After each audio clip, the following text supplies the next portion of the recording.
brilliant field led by Brigid, as Gabby's been talking about. Ruth Chepngetich, the world champion, Olympic champion on the track, Vivian Chariot.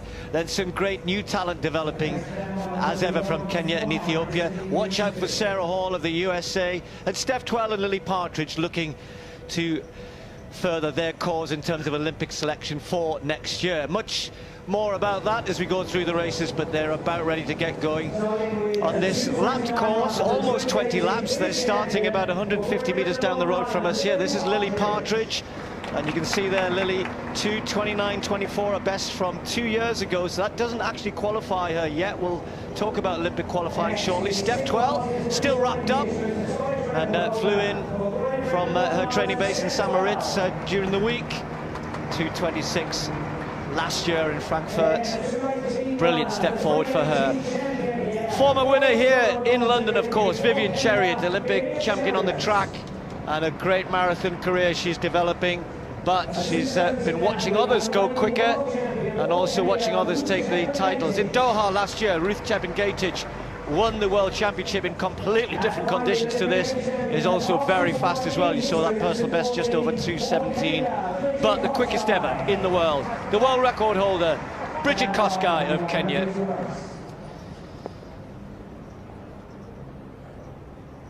Well, here we are on the mile, normally the scene of the finish, and indeed it will be, but it's also the start of this year's race, because this lap course is about 1.3 miles, just over, and the start actually goes straight into a corner, and it's a course which has been much talked about, and the conditions have been talked about as well, and Hannah's managed to make her way back into the commentary box. Hannah, we'll see a map of the course shortly, and I'm already watching the pacemakers head off very, very quickly, but it's pretty flat. We've got probably coming up here to the tightest corner of Horse Guards Parade on the birdcage walk, but it's eminently runnable. They've softened some of the curves or the tight turns, tried to soften them, but if they want to and conditions allow, we should still be able to see some fast running. Yeah, so it's quite sheltered here. I mean, it is wet and it is a little bit windy, but I think around this park here it is a bit sheltered, and I do still think that some decent times are possible today. And you're right, the curves have been softened a little bit. It's almost like a race car course. I do think we could see them move around it really fast. Just wondering at what point athletes like Steph Twell has made that decision. This is what you have to sort of contend with, decisions you have to take just to keep warm in the opening stages, and then she'll discard that shell fairly quickly as soon as they start to warm up. But just to perhaps explain as well why it's slower to run in these conditions, because a lot of casual runners will say it's cool temperatures, it's pretty good because you're not going to overheat, but I think even just the amount of water on the surface is going to have a slight impact. Yeah, I think there's two elements. One is essentially 80 corners, some of them actually at the bottom end where they normally finish into the mile. This is the first of the tightest corner, I would say, and when you're running fast at the pace that these folks are, it does take it off a little bit, but let's not forget the normal London Marathon course had turns and twists and ups and downs, and there are courses around the world which are renowned for being super fast. Berlin would be one. London Marathon isn't renowned as being, so anything under 7 minutes is a quicker lap, anything over 7 minutes will be a slightly slower lap. More of that as they go around, so let's have a look at exactly what it looks like. This was obviously done in the daylight, the virtual daylight, and the sun was shining.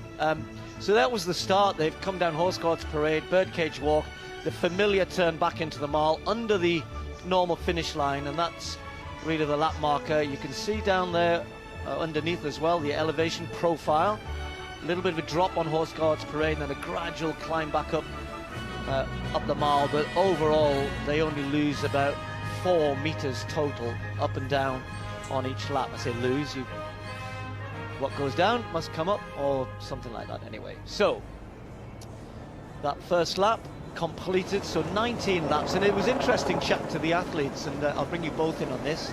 Andrew is a slightly more amateur runner, if you don't mind me saying so. Hannah, some of these are track athletes who've been used to lapping, and I think there's different views from the athletes around how they're going to measure their progress in this race, lap by lap, rather than normally doing 5K splits and mile splits, because the laps are going to be a bit of a determinant psychologically. I think it will be different for each athlete. Some athletes don't mind the monotony of doing laps. Other athletes could find it mentally more taxing. But marathon running's taxing anyway. The training they've done is going to be taxing. This race isn't going to be any different. And I think you know that I'd rather know exactly where I was in a race. Lily has been out in Font-Romeu preparing for this. We'll be seeing Mo Farah.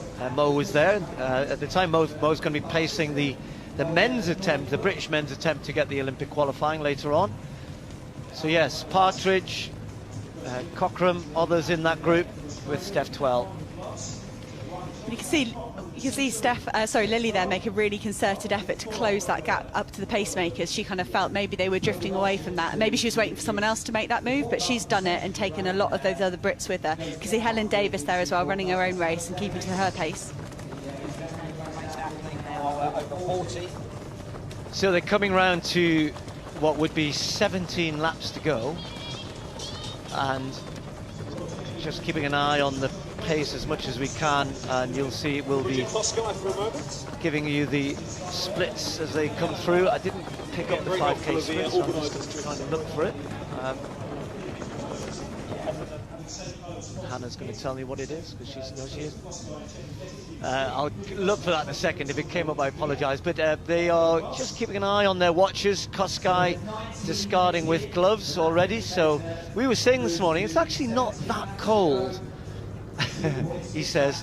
It's just when it's wet, and it always feels a little bit cooler. And these wet conditions, I think the athletes are beginning to warm up to it now. You could nip out there and pick up Brigid Kosgei's gloves, which have been discarded on the road. We're just coming past our commentary box right now and through the finish line once again.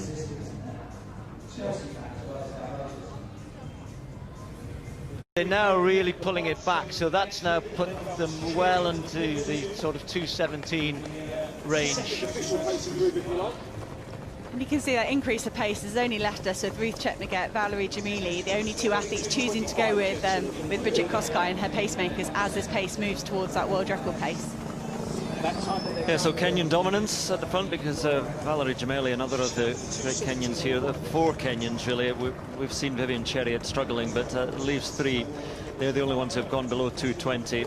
As I said, we were hoping to have Degetu Azamaro of Ethiopia, but she failed that test shortly before coming over. So it is these three Kenyans tucked in behind the two pacemakers, and again there we are. Just it seems like a little thing, but just Jamili just losing a little bit of touch there, just with a stutter and the stop to collect the bottle. It's a thing which they practice, well, they should practice, and it's just difficult. It's different today because of the distancing, but just finding your own bottle, you make it as distinctive as you can, and you hope you'll recognise it at speed and not have to break stride. But just a little check there from Jamili. 32:25 through 10 kilometres, so yes, it is picking up, and that meant that they ran 16 minutes exactly. Has opened up in fairly short order to Kosgei and Chepngetich.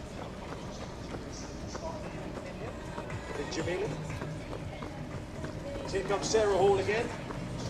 Both of them mothers as well, and everybody talks about what was happening in lockdown as athletes, but everyone had to contend with families and everything that, well, all of us had to find a way through it all, and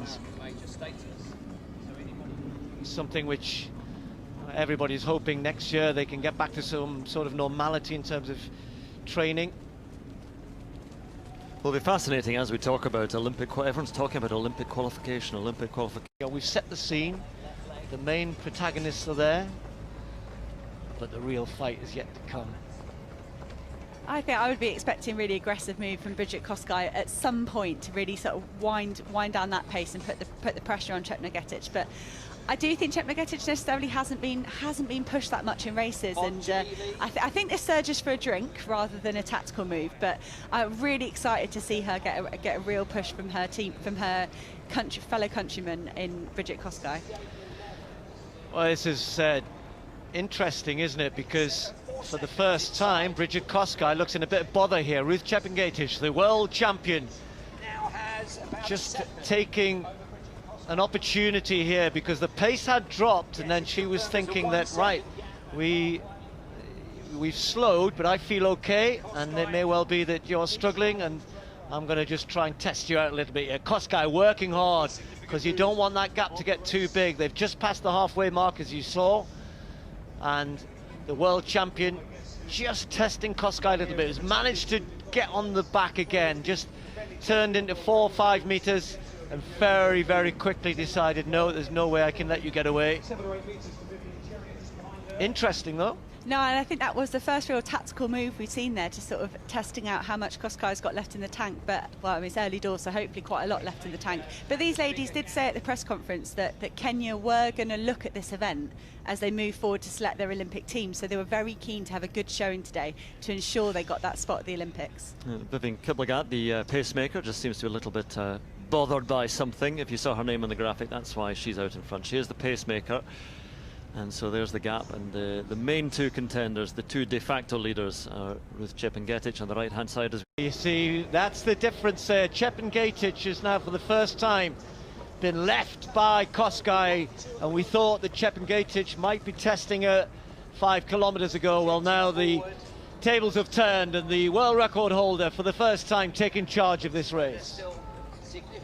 It'll be fascinating to see what sort of pace she's putting in here, because look at that gap which is opened, and we weren't with them too long ago. We just went to have a look at a couple of the other athletes, and Bekeri of Ethiopia in 3rd place, but Kosgei has suddenly stepped on the accelerator and looks to be at this stage a decisive move, but not breaking Chepngetich, but leaving her where they are, 40 meters or so behind now already.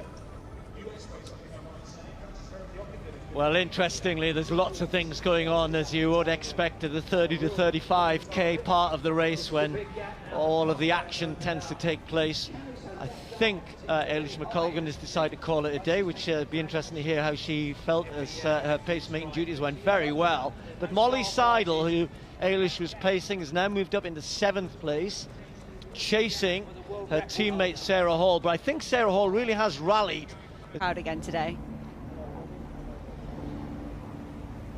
And what an interesting 3-4 weeks. I think Andrew mentioned earlier on, she went to run in Brussels in the 1 hour race where Mo Farah broke the men's world record of for the 1 hour, and Sifan Hassan in a great race with Kosgei, it has to be said, and it was a good test for Kosgei, but then she got disqualified as she passes Tish Jones here for the 2nd time, and she got disqualified for putting a couple of strides on the inside of the track.